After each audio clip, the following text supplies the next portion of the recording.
Alright, good day. So, welcome back sa panibago na naman nating lecture. So, we're going to continue our discussion on the subject comparative models and policy. Last meeting, we discussed about terrorism, globalization and terrorism, its impact to our current landscape. So, this time naman, we're going to continue discussing, and our topic for this lecture is globalization and people smuggling. We're going to discuss also globalization and human trafficking. Okay, so I guess let's start by discussing first what is people smuggling. Well, we define people smuggling as the facilitation, transport, and attempted transportation or illegal entry of a person or person across an international border and so on and so forth. So basically, the concept of people smuggling is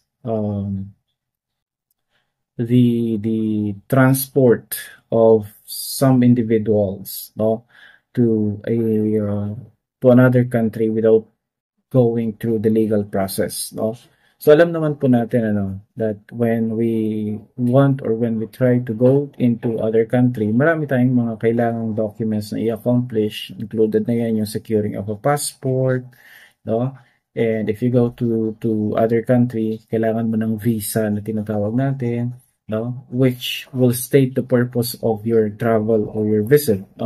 So basically, meron tayong iba't ibang uri ng visa. Like for example, you want to go to other country to study. So kailangan mo doon ng student visa. So if you want to go to another country for the sake of seeking employment, magtrabaho, kailangan mo doon ng working visa. Or if you want to go to other country for the sake of, travel, for the sake of tourism and so on. So, kailangan mo din doon na tinatawag na rin tourist visa. So, those are some or just among the different requirements that you need to provide before you can enter into other country. However, there are some people who are not eligible of securing either student visa, working visa, or even tourist visa. They're not eligible for those things. So, still, ipipilit pa rin nila yung sarili nila na makapasok doon kasi nga, for the sake of employment or whatsoever. So, ang nagiging option ngayon nila pag hindi sila dumaan sa tamang proseso is through yung tinatawag nating people smuggling. So, the concept of people smuggling there is, it's voluntary. Ibig sabihin, yung tao mismo, dinala sa ibang lugar, dinala sa ibang bansa, had consented the transport. So, halimbawa ako, I cannot be able to secure a student visa kasi hindi naman ako nag-aaral. I cannot be able to I cannot be able to secure a working visa kasi kulang ako sa documents or sabihin natin meron akong karamdaman which makes me unable to secure a working visa nor a tourist visa. Tourist visa kasi limited days lang yung kailangan mo i-stay doon. But what I'm planning is to go there in Japan to find better employment. So, ang gagawin ko ngayon is pwedeng maghanap ako ng mga taong pwedeng makatulong sa akin na maipasok ako in Japan, may dala ako sa Japan without going through the process or without providing the documents. So I just need to pay a certain amount of money. So yun yung concept ng people smuggling. Okay? Now, if we're going to look back in the history, smuggling, or not really smuggling, but we would say that transferring from one country to another country had been happening already, even during the early years, during the our past or history. So, people before left their homes in search for a better life. Sabi nga dyan sa ating history. Common na yung pag-transfer ng ibang tao from one country to another for the purpose of seeking for better opportunities. So, nangyayari na yon.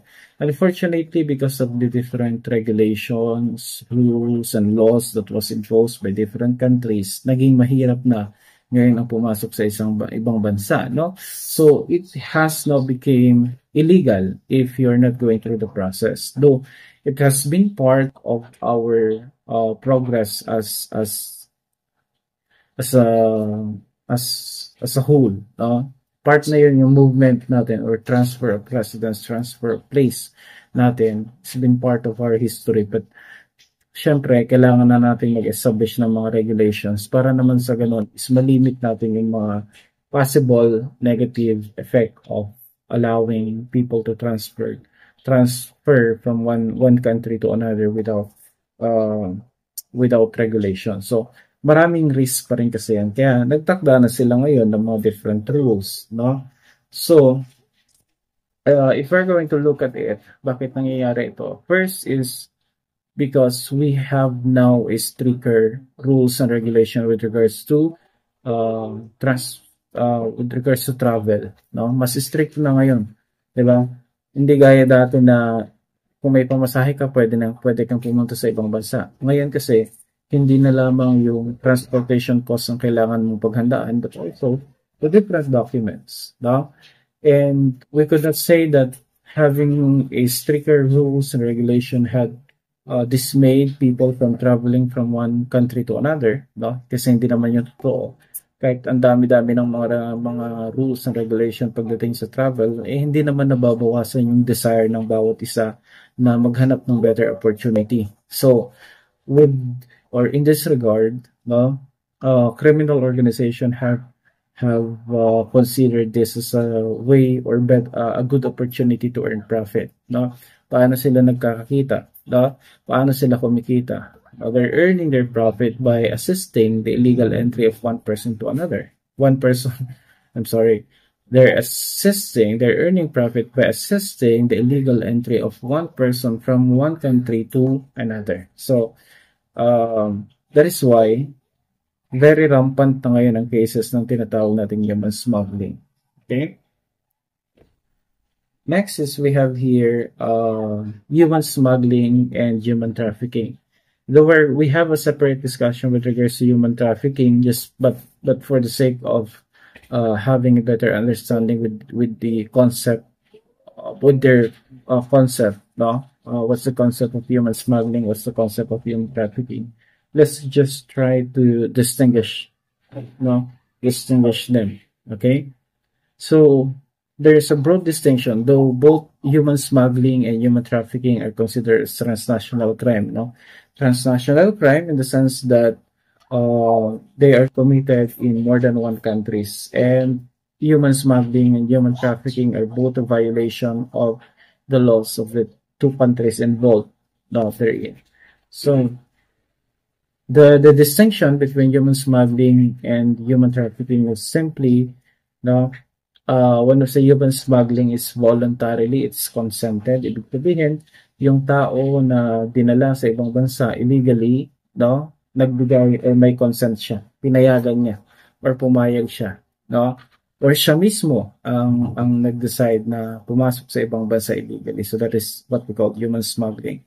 While on the other hand, pag sinabi natin human trafficking, medyo iba yan kasi human trafficking is that the person that was transported from one country to another did not give or gave permission to the perpetrator. So ibig sabihin kung ako bigla na lang akong nakatulog or nawalan ng malay, then paggising ko nasa ibang bansa na ako, gising ko doon, binenta na pala ako bilang maging slave or whatsoever.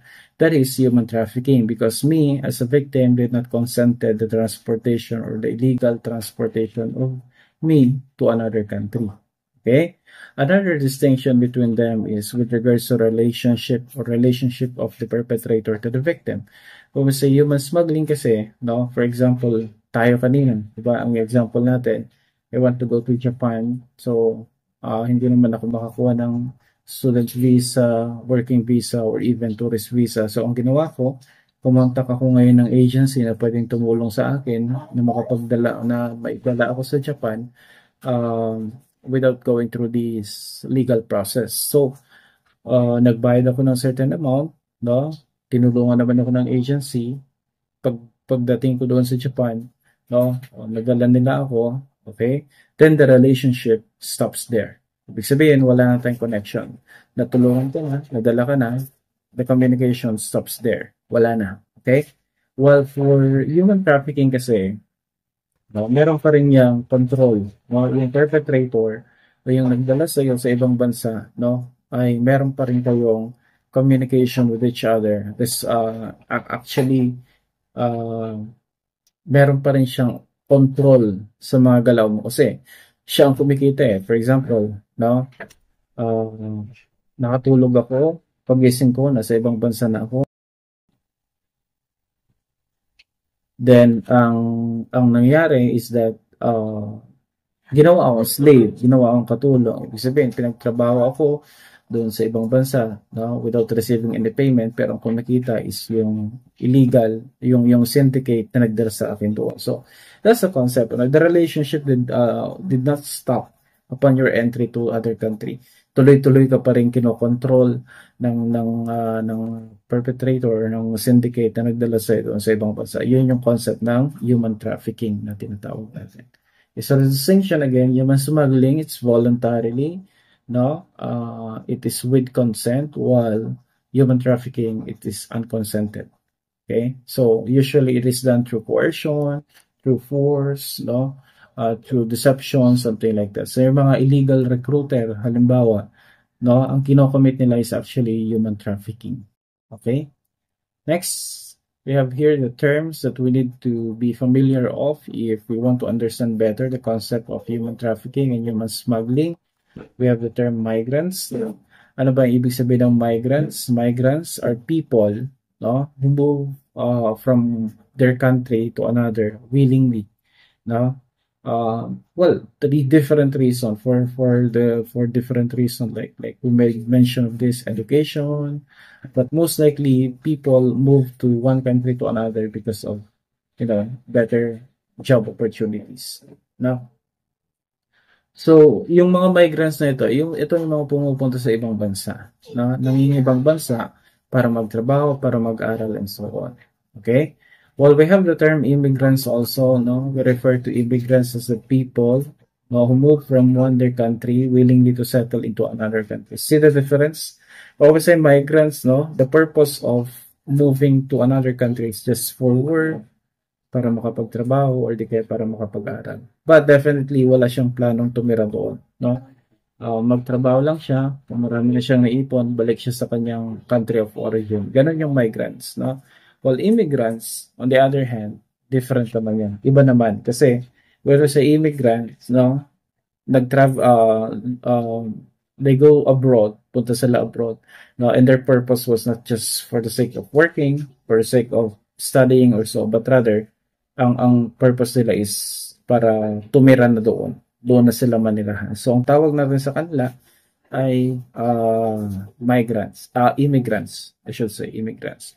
Well, migrants could be legal or illegal. No? Kasi nga meron yung mga illegal migrants na kung saan is, you know, they enter into other country without providing the pertinent documents. No?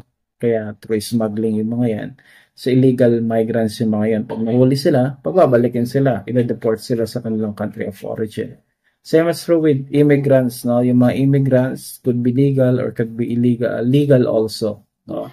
So, ang gusto kasi makuha ng mga to, no, if they go to other country, like for example, US, no, you're a Filipino, you went to US for the sake, you know, ang purpose mo is immigration, no, para doon ka na tumira, maging citizen ka doon, so you need to secure a green card na tinatawag nila, no. So, talagang gusto mo nang tumira doon, o magpapalit ng citizenship from Filipino to American. No? So, ang sayo is immigrants. Anyway, it is okay as long as it went through the process. But the problem here is that if you don't went through the process, then definitely ang tawag sa illegal immigrants. Okay? We also have the term human migration, no? That refers to the movement. Yung dinidiscuss natin whether the movement, no? Of people from one place to another, no? And usually the purpose is to settle permanently or temporarily at a new location. So human immigration has been happening, no, not only in this modern world but in the history also. So nangyayari na talaga yan, no? Pag, alimbawa, yung mga ninuno natin, pag naubos na yung resources sa kanilang tinitirhan, punta na naman sila sa ibang bansa, sa ibang lugar, no? Kung saan may sources of food, no? Kung saan may source of water, saan yung mga may source of basic necessities na doon sila lumilipat, no? Prior to the invention of agriculture, we know that, no, in the history. So human migration has been transpiring, no, long before the modernization era, no? So nangyayari na yan. Okay? Then we have here the concept of human trafficking. No, we distinguish already human trafficking from human smuggling kanina. No? So we know for a fact that when we talk about human trafficking, we're referring to the recruitment, transportation, transfer, harboring, pagpupop, or receipt of people through force, fraud, or deception to exploit them for profit. Again, we distinguish kanina human smuggling from human trafficking. When we say human trafficking, it is not consented, no? Walang consent na ibinigay yung tao para i-transport mo siya from one country to another country. Na i-transport mo siya sa pamamagitan ng force, pinilit mo, fraud, niloko mo, or deception, no? Or, yun, force, fraud, or deception, and the purpose of trafficking that person is for profit, para pagkakitaan mo siya. Yan yung konsepto na tinatawag natin human trafficking. It's different from human smuggling. Okay? Why do people commit human trafficking? Especially syndicate or organized crime group. Bakit nila ginagawa ang human trafficking? Well, we have here the different purpose. Number one, forced labor. No? When we say forced labor, it's the concept of modern-day slavery. Diba? Slavery have transpired into our country, into our world. No, nangyari na yan sa ating nakaraan. So, we thought we are no longer practicing human slavery, but actually, the thing here is that meron pa rin nangyaring human slavery. Okay? So, human slavery is similar to forced labor. Kasi under forced labor, no, you are coerced, or from the word force, na pinilit ka na magtrabaho, magbigay ng serbisyo without getting paid. No? Without getting paid. O bakit tayo napipilit? Pwede naman tayo tumakas. So usually, since ito ay handle ng mga organized crime group or mga big syndicates and so on, so they have a way to control or force someone to adhere to their illegal activities. Like for example, ako, no, dinala ako sa Japan without my knowledge. And when I went there, sabi sa akin, sige, no, kung hindi ka magtratrabaho, no, masasaktan yung mga pamilya mo sa Pinas. Something like that. So, mapipilitan ako. No, or hindi kaya, sige, pag hindi ka nagtrabaho, no, papatayin ka namin dito sa Japan. Wala nang makakaalam. No, at walang mananagot. Something like that. So, instead of contradicting their wishes, siguro kung ako, ikaw, or kung tayo yung nasa kalagayan ganon, we just obey with their desires, no? So, kung halimbawa, magtrabaho, sabi sa'yo, magtrabaho ka, na magtrabaho ka, kasi wala kang paraan para makatakas sa kanila eh. Or kahit tumakas ka, pwedeng may pinanghahawakan pa rin sila sa'yo. Diba? Yun yung concept ng tinatawag natin, forced labor. Okay? Another purpose of human trafficking is for the sake of sexual slavery or sexual exploitation. No? So, nangyayari din ang sexual slavery and sexual exploitation. No? Depende kasi kung sinong victim. Okay? So, for example, the victim is lalaki. Okay, so, alangan mo namang gawin mong sexual slave yan. No? Hindi. Instead, sige, ang gagawin mo sa kanya is yun tinatawag nating forced labor. Pag tatrabahoyan mo siya, walang sweldo. Okay? Ibebenta mo siya para maging trabahador sa ibang lugar. No? Ikaw lang kumikita kasi ikaw nagbenta. Okay? Well, sexual slavery, mostly, ang mga victim dito ay mga kababaihan. Sexual exploitation. No? Nangyayari ito, no? Of course, through human trafficking, and pag sila ay naidala na sa ibang bansa, they're now forced to engage into sexual activities. Magiging sexual slave sila. no? Magiging parausan sila ng kung sino man ang nagdala sa kanila doon sa lugar na yon, no? Syempre nandiyan din yung forced labor, halimbawa gawin kang katulong, no? Tapos gawin ka pang parausan and so on. Possible din na magkaroon ng tinatawag natin forced marriage, no? Or forced marriage, pilitin kang ipakasal sa kanila, no? Or ipakasal sa iba nilang kakilala, ibenta kanila para maging asawa ka ng kung sino man abroad or whatsoever. We have also cases, no, which is I think the worst is yung tinatawag natin sexual trafficking of children, na kung saan the target naman dito ay mga babae, kababaihang minors. Okay? So, yan yung tinatawag natin sexual slavery or sexual exploitation. Kaya, mag-ingat-ingat kayo kasi baka mamaya akala nyo is may afam ka, yan na yung mag-aahon sa'yo sa kahirapan. Yan pala, pag dinala ka sa ibang bansa, mas malulubog ka pa. No, kasi gagawin kang sexual slave or i-exploit ka sexually. Okay? We have also forced prostitution. Forced prostitution is similar to sexual slavery. The only difference here is that may sense of ownership pag sinabi natin sexual slavery from the concept of slavery. Ibig sabihin, inaangkin ka dyan ng isang tao or ipapaangkin ka sa isang tao. While for forced prostitution, medyo iba kasi ibubugaw ka, ibibenta ka. No? You will be forced to engage in sexual activities in exchange for money, no? And that money that you're earning will not go to your pocket, no? But instead it will go to the pocket of your handler, kung sino mang organized crime group ang may hawak sa iyo or sino mang sindikato ang may hawak sa iyo. So that's the concept of forced prostitution. Okay? Next, paano nga ba nangyari yung tinatawag nating trafficking? How does human trafficking takes place? No? So basically, yung traffickers natin, yung mga perpetrator, yung criminal natin, yung mga organized crime group or syndicates natin, acquire their victims primarily from developing countries. No? Commonly, ang mga biktima ng human trafficking, ay yung mga mamamayan ng isang developing countries. Unfortunately for us, Philippines is a developing country, hindi naman tayo kasing progressive ng Japan, kasing progressive ng Korea, or even US and so on, other Western countries. No, we are not at similar level as them, no? We're developing countries. So, yung mga traffickers na to, itong mga taong nagko-commit ng human trafficking, definitely will seek their target here in our country instead of going to other country. Kasi tayo sa Pilipinas, madali tayong masilaw sa pera. Well, primarily because we're poor. Diba?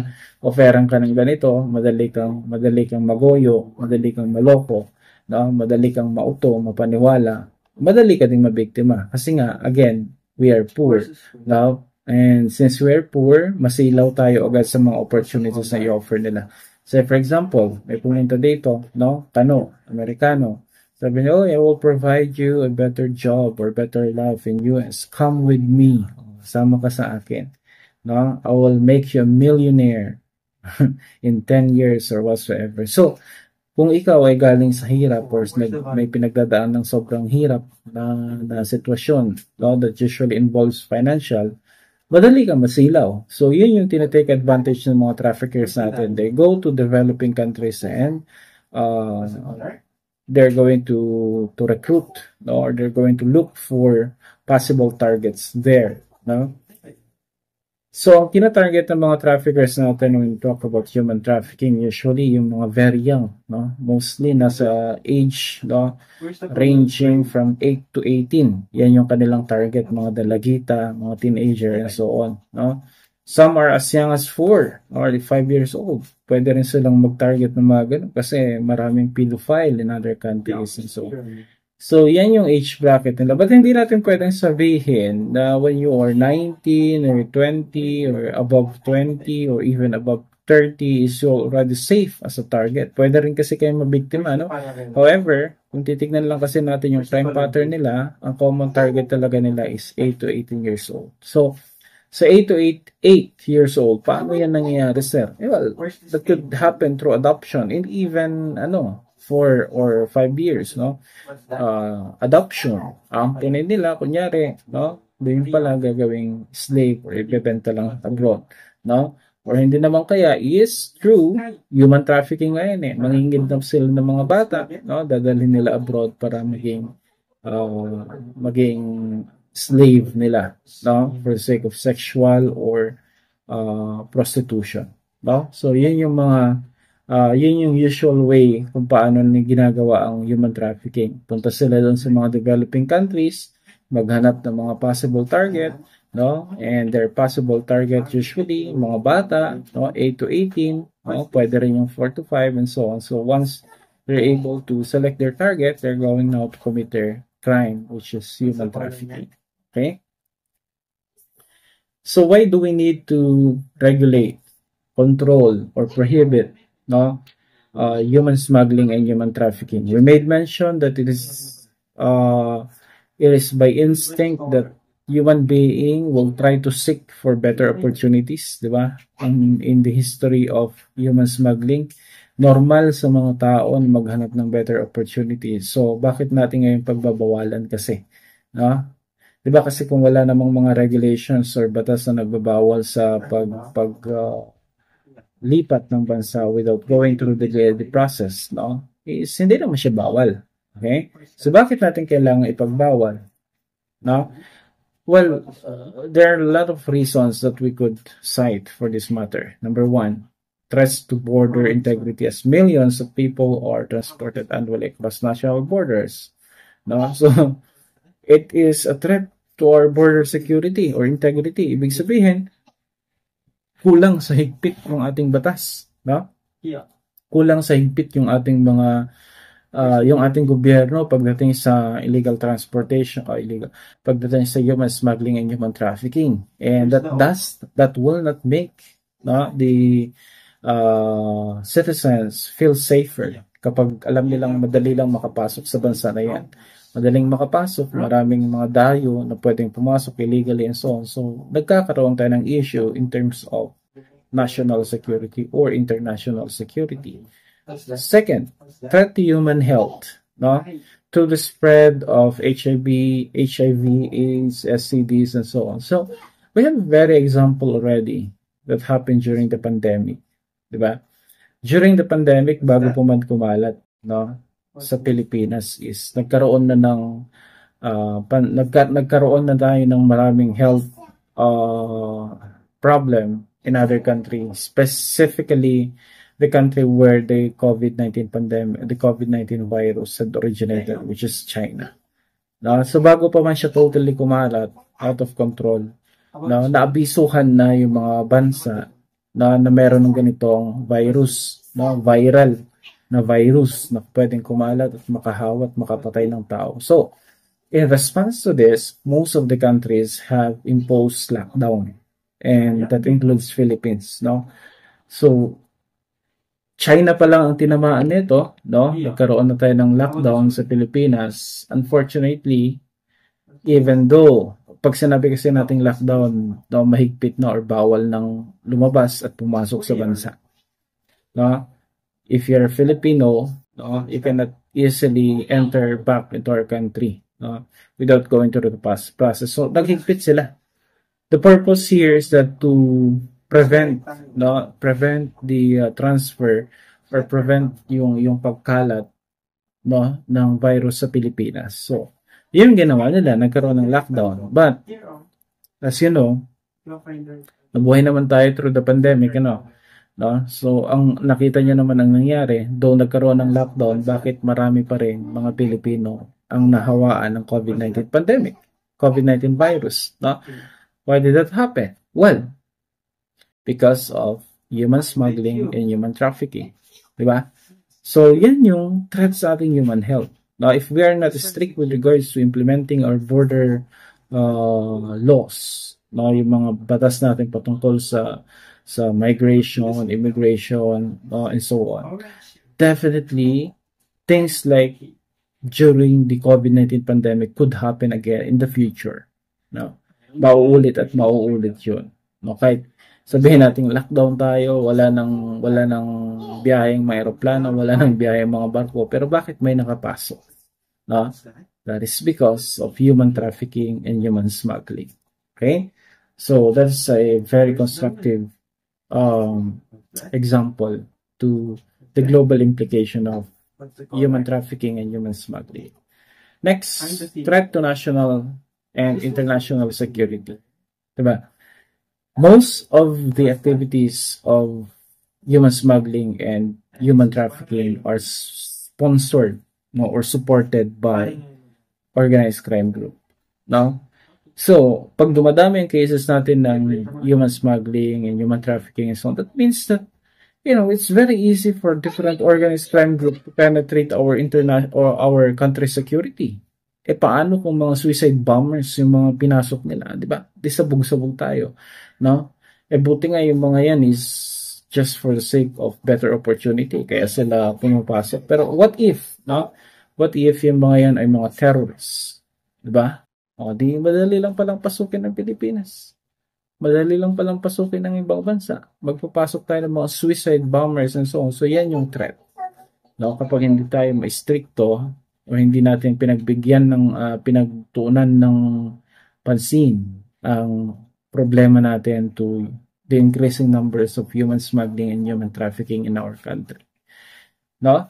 Number 4, threats to the very health of our global human conscience. Since slavery often proudly touted, no, as having been white in the 19th century, di ba? Tayo kasi sabi natin, we are more educated now, no? So we don't want barbaric act like slavery to happen in our years in our current in our current world, in our present, no?